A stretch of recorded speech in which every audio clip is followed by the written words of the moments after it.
జై హింద్. నేను మీ పిఎన్ఆర్. ముందుగా ఇప్పుడు మనం ఈ సైనికుడి బాధ విందాం. అది ఒక సైనికుడి మాత్రమే కాదు, ప్రతి ఒక్క ఎక్స్ సర్వీస్ మ్యాన్ బాధ, సర్వీస్ సోల్జర్స్ బాధ కూడా అదే. ఆ తర్వాత మనం దీని గురించి మాట్లాడుకుందాం. ఈ వీడియో తెలంగాణలో ఉన్న ప్రతి రాజకీయవేత్తలకు, రాజకీయ నాయకులకు ఈ వీడియో చేరేలాగా మీరు ప్రయత్నించండి. నేను Mahipal Reddy, ex army, international mountaineer, Guinness world record హోల్డర్ని. ఇప్పుడు ఆపరేషన్ సింధూర్ సక్సెస్ అయింది.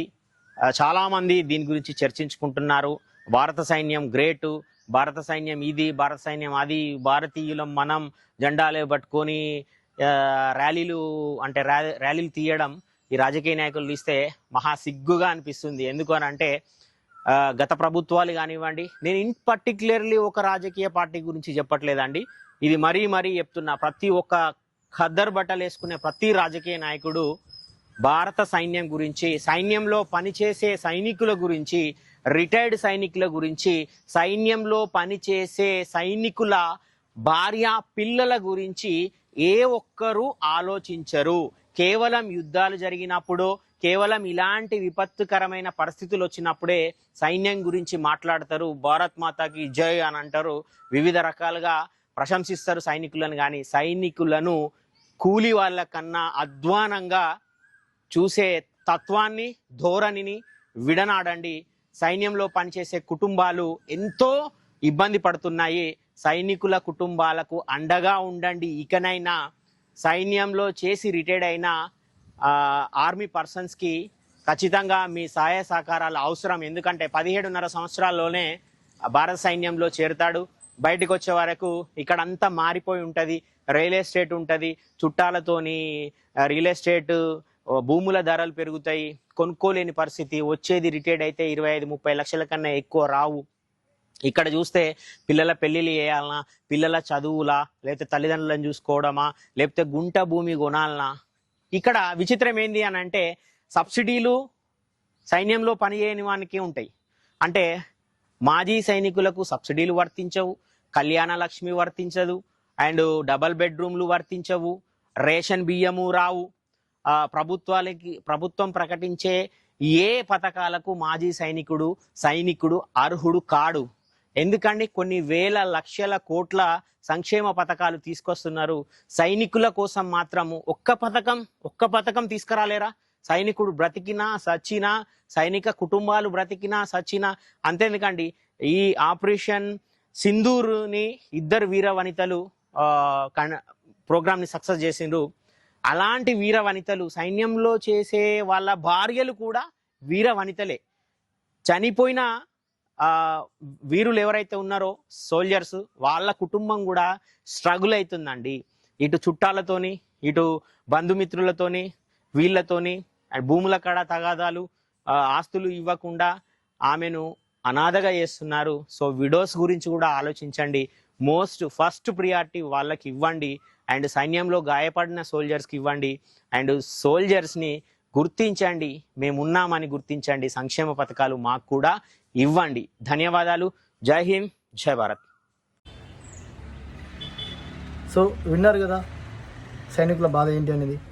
ఎక్కడైనా సరే మనం ఒక గవర్నమెంట్ ఆఫీస్కి వెళ్ళినప్పుడు అక్కడ త్వరగా పనులు కావు. ఇది సహజంగా అందరికీ జరుగుతున్నదే, ఇది అందరికీ తెలిసిన విషయమే. నేను చెప్పాలనుకుంటున్నానంటే గవర్నమెంట్ అనేది కొన్ని ఉత్తర్వులు జారీ చేయాలి. ఏ విధంగా ఇప్పుడు మనం ఒక వీవీఐపీలు గుళ్ళలోకి దర్శనానికి వెళ్ళినప్పుడు ఎంత స్పెషల్గా తొందరగా పనులు అయ్యేటట్టు ఉంటుంది కదా, వాళ్ళకి దర్శనం అయ్యేలాగా. అలాగే ఒక సైనికుడు, మాజీ సైనికుడు కానీ, సర్వింగ్ సోల్జర్ కానీ ఎవరైనా సరే గవర్నమెంట్ ఆఫీస్లోకి వెళ్ళినప్పుడు, గవర్నమెంట్ ప్రభుత్వ కార్యాలయానికి వెళ్ళినప్పుడు తన పని త్వరగా అయ్యేలాగా అక్కడి అధికారులు ఎవరైతే సర్కారు ఉద్యోగం చేస్తున్నారో వాళ్ళు త్వరగా చేసేటట్టు ఒక నియమం అనేది జారీ చేయాలి. సో వాళ్ళ పని తొందరగా అయిపోతుంది. ఎందుకంటే 10-15 ఏళ్ళు 20 ఏళ్ళు అక్కడ జాబ్ చేసి వచ్చిన తర్వాతకి ఈ బయట ప్రపంచంలో అంతా తెలుసు కదా, లంచానికి మంచం వేసేవాళ్ళు. సో వీళ్ళు ఈ రూల్స్ అన్నీ ఫాలో అయ్యి తెలుసుకునే లోపల వీళ్ళ సగం జీవితం సంకనం అయిపోతుంది. ఆ పని అనేది తొందరగా జరగట్లేదు. ఇది అందరికీ తెలిసిన విషయం. దానికోసం చాలా ఇబ్బంది పడుతున్నారు. ఎస్పెషల్గా భూతగాదాలు ఇవన్నీ కూడా ఈ మధ్యకాలంలో మనం చాలా చూస్తున్నాం. సో వెల్ఫేర్స్ కూడా ఎందుకంటే 20 సంవత్సరాలు అక్కడ డ్యూటీ చేసిన వ్యక్తికి కేవలం అక్కడ పెన్షన్ మిగులుతున్నాం. సో అలా కాకుండా ఇక్కడ కూడా ఈ గవర్నమెంట్ కూడా వీళ్ళకి కొన్ని ఇప్పుడు సార్ చెప్పినట్టుగా షాదీ ముబారక్ కానీ ఇలాంటివి ఉన్నాయి కదా కొన్ని వీళ్ళకి కూడా కొన్ని వెల్ఫేర్స్ ఇస్తే బాగుంటుంది. అలాగే కాంపిటేటివ్ ఎగ్జామ్స్లో 20 సంవత్సరాలు అక్కడ తను ఫిజికల్గా వర్క్ చేసి తను మళ్ళీ అందులో అక్కడ టెక్నికల్గా చేసిన వర్క్ వేరే ఉంటుంది. సో ఇప్పుడున్న జనరేషన్ ప్రకారం వీళ్ళతో కాంపిటేటివ్గా చేయాలంటే చేయలేడు, చదవలేడు. ఫర్ ఎగ్జాంపుల్ మీరే చూసుకోండి, ఒకప్పుడు మీరు చదివిన చదువుకి మీ పిల్లలు చదివిన చదువుకి ఎంత తేడా ఉంటుందో. సో అందుకనే కట్ ఆఫ్ మార్క్స్ అనేవి కొంచెం తగ్గిస్తే బాగుంటుంది. వీళ్ళకి బెటరే కదా, కాంపిటేటివ్ అవ్వలేరు, అంత ఈజీగా సర్వైవ్ కాలేరు అనమాట. ఈ బయట ఉన్న ప్రపంచంతో పోటీ పడడానికి కొంచెం టైం పడుతుంది. సో ఈ టైం పట్టే లోపల అంతా అయిపోతుంది. నేను ప్రత్యేకించి ఏ ప్రభుత్వాన్ని కూడా అనట్లేదు. ఇప్పుడున్న ప్రభుత్వం కానీ ఇంత ముందుకున్న ప్రభుత్వం కానీ అంతకంటే ముందున్న ప్రభుత్వం అయినా సరే మీరు అక్కడ అసెంబ్లీలో స్పీచ్లు ఇవ్వడం కానీ బయట అందరి ముందు కాన్ఫరెన్స్లో చెప్పడం వరకు కానీ ఆ తర్వాతకి ఏం జరుగుతుంది అనేది మీరు కూడా తెలుసుకోవాలి. గ్రౌండ్లో ఎవరైతే మాజీ సైనికులు ఉన్నారో వాళ్ళందరి దగ్గరికి వెళ్ళాలి, కలవాలి, మాట్లాడాలి. తెలుసుకున్న తర్వాతకి అప్పుడు మీరు చేయండి. కేవలం అక్కడ స్పీచ్లు ఇవ్వగానే అయిపోదండి. ప్రభుత్వాల్లో ఉన్నవారు ఇప్పటికైనా సరే వాళ్ళ సమస్యని సాల్వ్ చేయండి. ఎగ్జాంపుల్ ఎలాగంటే ఇప్పుడు బయట మాజీ సైనికులకి బస్సులో ట్రావెల్ చేయడానికి కొంచెం కన్సెషన్ ఇవ్వండి. ఇప్పుడు ఎలాగైతే ఉచిత ప్రయాణం ఉంది కదా ఆ విధంగా. సో అలాంటి వెల్ఫేర్స్ అనేవి ఇవ్వండి.